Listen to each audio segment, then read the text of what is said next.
Diga usted nombres de deportes que hiciste en cuarentena. Por ejemplo, boxeo, ciclismo, caminata, baile, yoga. Jeremy, estamos al aire. Hoy nos toca jueves de mate. Grabando. Hola amigos y amigas de cuarto grado. ¿Cómo están el día de hoy? Estamos jugando un rato con la producción de Aprendo en Casa para hacer una lluvia de ideas de todos esos deportes que podemos hacer en estos tiempos en los que debemos quedarnos en casa y mantener la distancia social. Recuerden que son dos medidas esenciales para protegernos, ya que no existe aún una cura para este coronavirus. Estuve revisando una encuesta nacional que se hizo en el año 2016.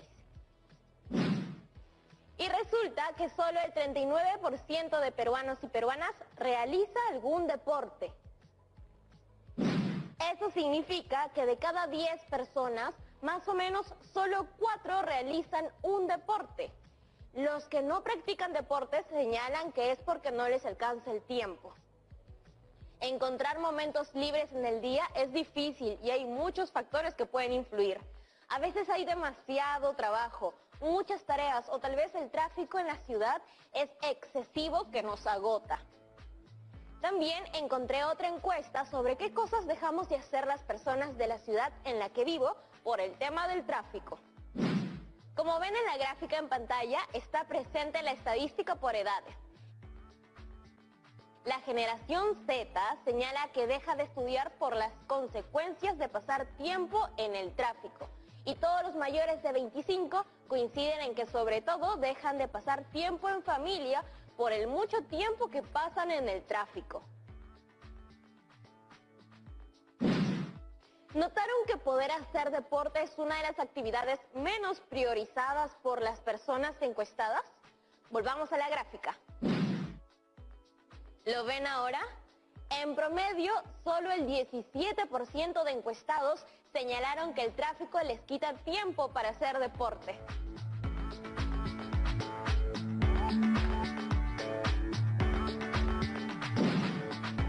Esta es una encuesta realizada a personas de mi ciudad.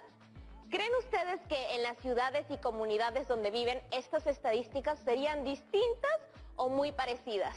Espero que sean mejores.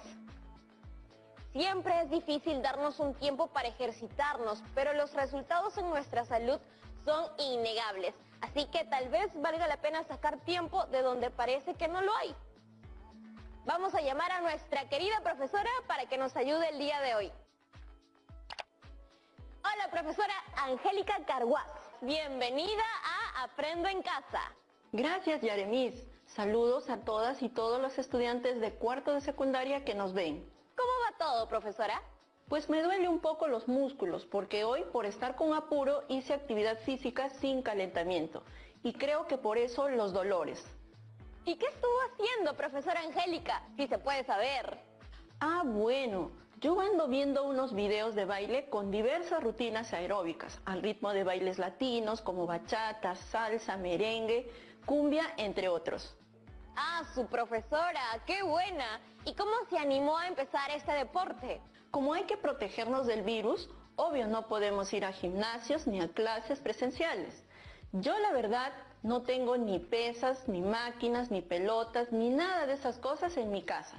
Así que empecé a averiguar y vi que las rutinas de baile se pueden hacer a solas en casa. Y así empecé. Qué bueno que pese a que no se puede salir, igual haga actividad física. Tiene además hartos beneficios, ¿no? También nos ayuda a reducir el estrés, a dormir mejor, a sentirnos más felices y a potenciar algunas habilidades cognitivas, como la memoria, la creatividad y la concentración, que son claves en nuestro aprendizaje.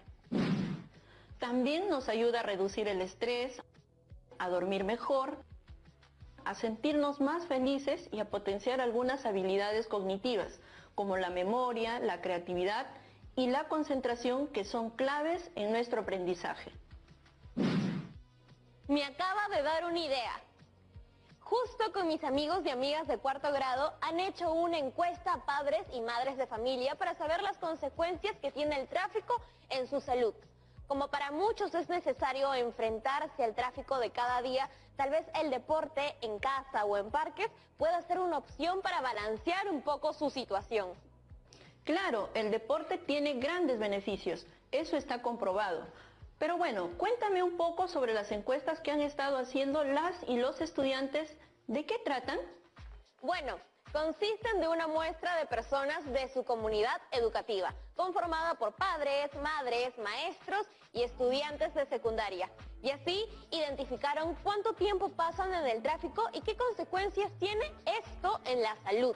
Interesante. Entonces, ¿han estado aplicando la competencia de resuelve problemas de gestión de datos e incertidumbre? Sí, diversos temas estadísticos y también los gráficos, porque ellos nos permiten comunicar los resultados hallados de manera clara. Uy, entonces están muy avanzados. Más o menos creo. Lo que aún no me queda claro, le soy sincera, es esto: varianza, desviación estándar y coeficiente de variación. Tranquila, ¿qué tal si empezamos por repasar lo relacionado a las medidas de dispersión? Sí, por favor, le mando por el chat un ejemplo de tarea hecha por un estudiante de 4º grado. ¿Nos podemos basar en dicho trabajo? Sí, claro, Yaremis. A ver, comparto las imágenes en pantalla. Tenemos dos muestras, A y B, sobre las edades de unos estudiantes. Ahora, para un mejor entendimiento, los datos de las edades de los estudiantes los ordenamos en una recta numérica y determinamos la media de cada muestra. Para la muestra B, sumamos todos los datos, 11 más 15, más 16, más 20, más 23, dando como resultado 85. Todo esto dividido entre 5. Así tenemos que la media es 17. Lo mismo hacemos para la muestra A. Sumamos los valores 15 más 16, más 17, más 18, más 19, dando como resultado también 85. Y si lo dividimos entre 5, ¿qué creen? También la media sería 17. La media de la muestra A es 17 años y la media de la muestra B es también 17. Ahora, ¿me podrías decir qué representa la media en ese conjunto de datos? Representa el valor central de la muestra. Muy bien, Yaremis. ¿Y qué me puedes decir de los datos respecto a la media? En la muestra A se ve que los datos están junto a la media.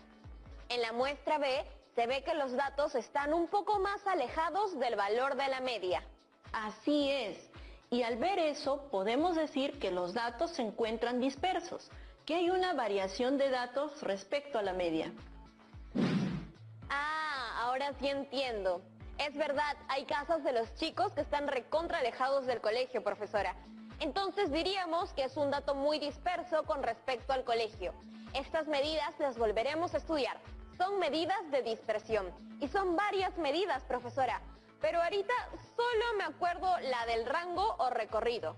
Así es. El rango es el recorrido de los datos en un intervalo. ¿Recuerdas cómo se determina? No, pero lo anoté por aquí, por algún lado. A ver... Sí, aquí. El rango es la diferencia entre el valor máximo y el valor mínimo del conjunto de datos. En la muestra A, el valor máximo es 19 años y el valor mínimo es 15 años. En la muestra B, el valor máximo es 23 años y el valor mínimo es 11 años. Genial. Entonces, determinemos el rango o recorrido para cada una de las muestras. En la muestra A, deducimos la diferencia entre el valor máximo, 19 años, y el valor mínimo, 15 años. Entonces, el rango es igual a 4 años. En la muestra B, el rango es igual a la diferencia entre el valor máximo, 23 años, y el valor mínimo, 11 años, lo que da como resultado 12 años. Muy bien, Yaremis. Ya determinaste el rango de las muestras, pero ¿qué significan estos resultados? El rango nos dice cómo se comportan los datos en cada muestra. En la muestra A se ve que los datos no están muy dispersos, mientras que en la muestra B los datos sí lo están.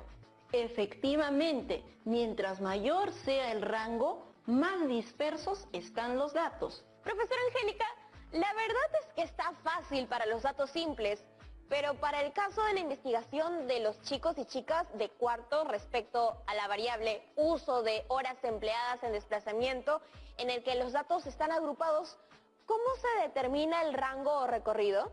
Igualito, lo determinamos tomando en cuenta el valor máximo y el valor mínimo de todo el conjunto de datos. Puedes aplicar lo que ya sabes. A ver, voy a intentar. Aplicando una de las fórmulas amigas, determino que el rango o recorrido que será igual a la diferencia entre el valor máximo 4 y el valor mínimo de 0,5, que es igual 3,5. Y si eso ya está, ¿cómo determinar la variación de los datos respecto a la media? Volvamos al ejemplo de las edades de tus amigos y dime qué observas. Si determinamos la media de las edades, vemos que la media es 17. Ahora, respecto a la media, veo que hay datos cercanos a ella y datos alejados, siendo los datos 23 y 11 los más alejados. Creo que podemos medir cuánto varía un conjunto de datos, es decir, la variabilidad de un conjunto de datos respecto a su media. Exacto. Usamos el término de variabilidad o variación como una descripción general de la cantidad de datos que varían entre sí respecto a la media. A esa variación se le denomina varianza y la vamos a representar por la letra V. Profesora, ¿y podría darnos un ejemplo, por favor? Claro, Yaremis. Veamos un ejemplo para datos no agrupados. Determinamos la varianza para las edades de la muestra B. Lo primero de todo es saber cuánto vale la media. Para nuestro caso es 17. Luego a cada edad le restamos 17 y lo elevamos al cuadrado. Así tenemos 11 menos 17 elevado al cuadrado, 15 menos 17 al cuadrado, 16 menos 17 al cuadrado, 20 menos 17 al cuadrado, 23 menos 17 al cuadrado. Al sumar todos estos resultados, la suma es 86. Dividido entre 5 da como resultado 17,2 años al cuadrado.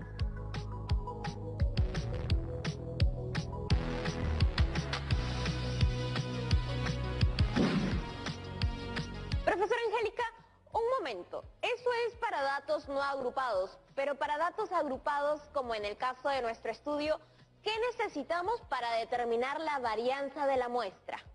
A eso vamos, Yaremis. Mucha atención que lo explicaremos paso a paso. Veamos en la tabla de frecuencias. Primero calculamos la media de los datos que están agrupados en intervalos de clase. Entonces tenemos las marcas de clase de cada intervalo. No olvidar que es la semisuma del límite inferior con el límite superior. Luego, la frecuencia absoluta la tenemos en la siguiente columna. Y en esta última columna multiplicamos cada marca de clase por su frecuencia absoluta, donde n es 54, que es el total de datos de la muestra. De esta manera, la media es la suma de multiplicar f sub i con x sub i. Esta suma nos da 117,5 entre 54, teniendo como resultado 2,17. Redondeando tenemos que la media es 2,2. Segundo paso. En una columna restamos la media con cada uno de los datos de la marca de clase.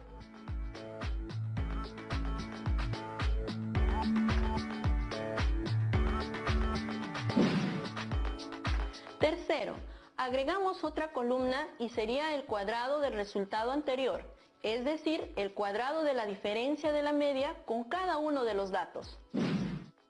Cuarto, agregamos otra columna en el que se determina el producto de la frecuencia absoluta por el cuadrado de la diferencia entre la media y la marca de clase de cada intervalo. Y por último, determinamos la suma del producto de la frecuencia absoluta por el cuadrado de la diferencia entre la media y la marca de clase de cada intervalo, dando como resultado 28,14.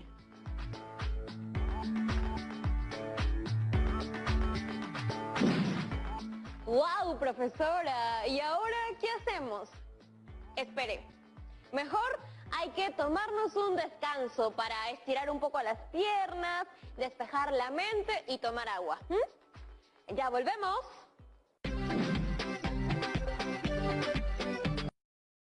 a distancia de 1,5 metros en lugares públicos.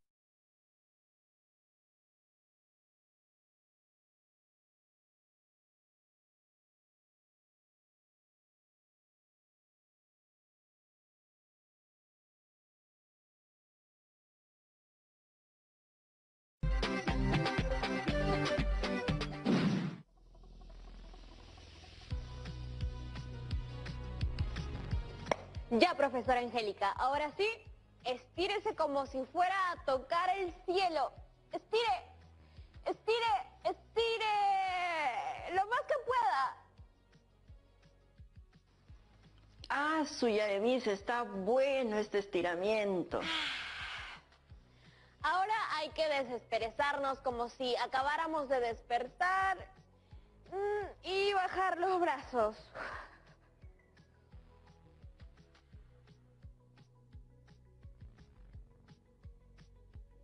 Ahora con la espalda recta creo que ya estamos para continuar, ¿no? ¿En qué nos quedamos? Agregamos algunas columnas para tener mayor información que nos permita calcular la varianza. Es correcto, entonces reemplacemos todos esos datos obtenidos.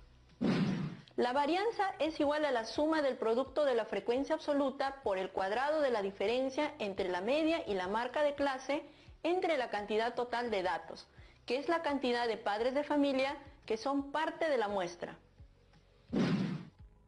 Reemplazamos los valores en la fórmula y tenemos 28,14 entre el total de datos, que es 54. Entonces, la varianza sería 0,52 horas cuadradas.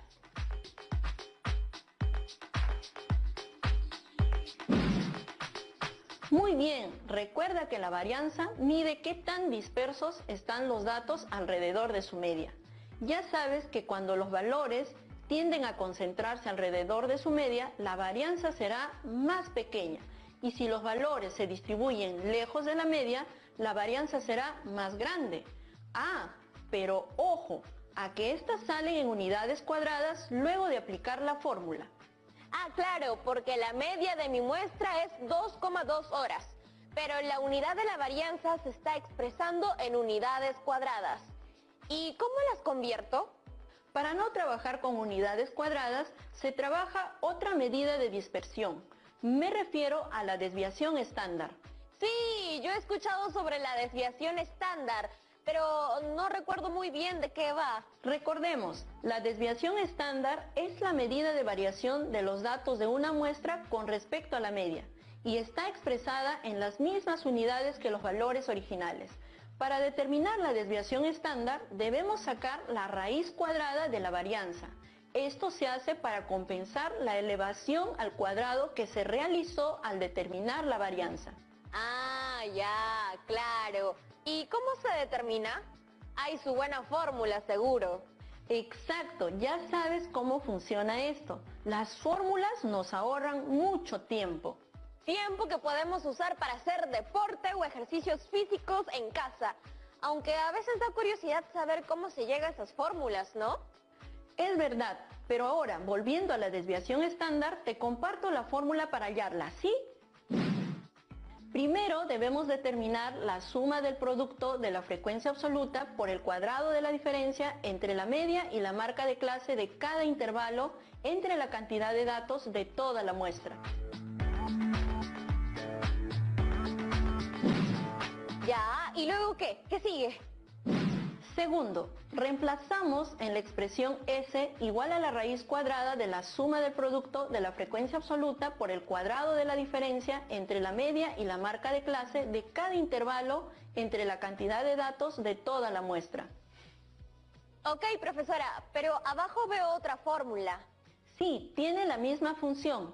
En esta, la desviación estándar, representada por la S, es igual a la raíz cuadrada de la suma del producto de la frecuencia absoluta por el cuadrado de la diferencia entre la media y la marca de clase de cada intervalo, entre la cantidad de datos de toda la muestra.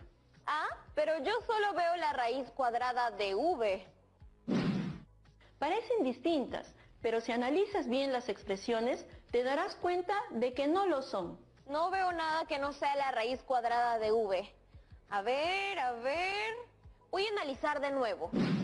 Yaremis, si ya hemos determinado la varianza, solo le extraeremos la raíz cuadrada para obtener la desviación estándar. Ah, ya, entonces, si tengo la varianza, esa fórmula más corta me sirve. Ahora, ¿qué tal si determinas la desviación estándar al conjunto de datos con el que estamos trabajando? Para ver qué tan dispersos se encuentran con relación a la media. Como ya habíamos determinado la varianza, entonces reemplazamos en la expresión. ¿Ok? Voy a intentarlo. La desviación estándar es igual a la raíz cuadrada de 0,52, que es igual a 0,72 horas. ¡Listo! ¿Y cómo interpretaríamos este resultado?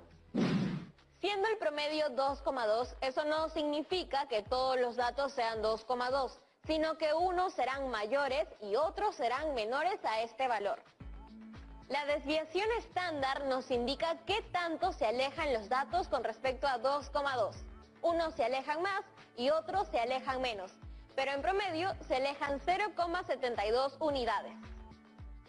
Entonces, al buscar en la recta el alejamiento, se observan dos valores importantes, 1,48 y 2,92 horas. Y esto significa, en promedio, la mayoría de los padres utilizan 1,48 horas como mínimo y 2,92 horas como máximo para desplazarse. Tiempo que es considerable y que se debería utilizar en otras ocupaciones como practicar algún deporte. Y pensar que empezamos calculando la media, la mediana y la moda. Y ahora mírennos, luciéndonos con la desviación estándar. Espero que las y los estudiantes que nos ven en casa nos hayan podido seguir también. En caso no, recuerden que pueden hacer sus consultas a sus maestras y maestros. Profesora Angélica, y ya para terminar, ¿hay otra medida de dispersión que me ayude a complementar el grado de comportamiento de los datos respecto a la media del conjunto de datos? Ah, sí, tenemos al coeficiente de variación, que es una medida de dispersión que describe la desviación estándar en relación con la media y está dado por la siguiente expresión. Veo una S ahí. Entonces, para determinar el coeficiente de variación, debemos de haber determinado primero la desviación estándar. ¡Claro! A ver, voy a tratar de calcular la desviación estándar en el ejercicio en el que estábamos trabajando antes. Rapidito, porque más allá de calcular, lo que quiero es que me ayudes, sobre todo a saber cómo interpretarlos. A ver. Reemplazando en la fórmula, el coeficiente de variación es igual a 0,72 horas, dividido entre la media 2,2, multiplicado por 100%. Te sale que el coeficiente de variación es igual a 33%. ¿Y eso qué significa? Te muestro una tablita que nos ayuda a interpretar. El coeficiente de variación que te resultó fue igual a 33%. Esto significa que tus datos son muy heterogéneos y están dispersos. Ah, claro.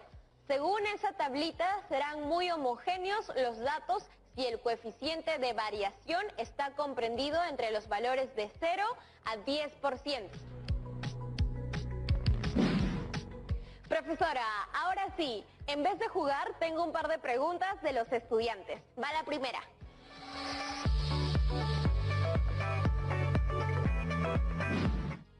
Mi pregunta es, ¿cuál es el uso de la desviación estándar? Uno de los usos más importantes de la desviación estándar es determinar si un grupo de datos es más confiable que otro. Imagínate que dos grupos de investigación realizan una encuesta, cada uno por su lado. Un criterio para evaluar qué grupo tuvo resultados más confiables es identificar la desviación estándar. Mientras menor sea la desviación, más confiables serán los resultados, es decir, sus respuestas son más concluyentes. Recuerda que la desviación estándar es la raíz cuadrada de la varianza. Aquí va una pregunta más. Buenas, Yaremis y profesora.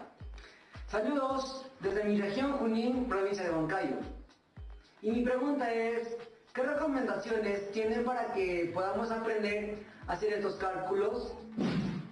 Es verdad, creo que estos programas son para dar orientaciones paso a paso. pero la mejor forma de aprender matemática es practicándola. Entonces, mi recomendación es que continúen con sus propios proyectos de investigación. Tomar lápiz y papel es mi mejor consejo. Gracias, profesora. A ti, Yaremis, por la invitación. Tengo que irme, que no he almorzado aún. Provecho, profesora Angélica. ¡Chao! Bueno, chicos y chicas, hemos llegado al final de nuestro programa y hoy cerramos estas 2 semanas la competencia de Resuelve problemas de gestión de datos e incertidumbre.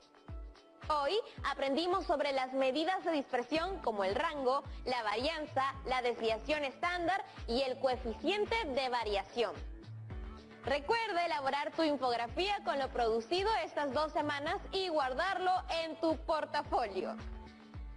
Y finalmente quiero animarlos a 2 cosas. Primero, determinar cada una de las medidas de dispersión del conjunto de datos según las variables de su investigación y elaborar su producto informativo final con gráficos estadísticos y conclusiones de su investigación.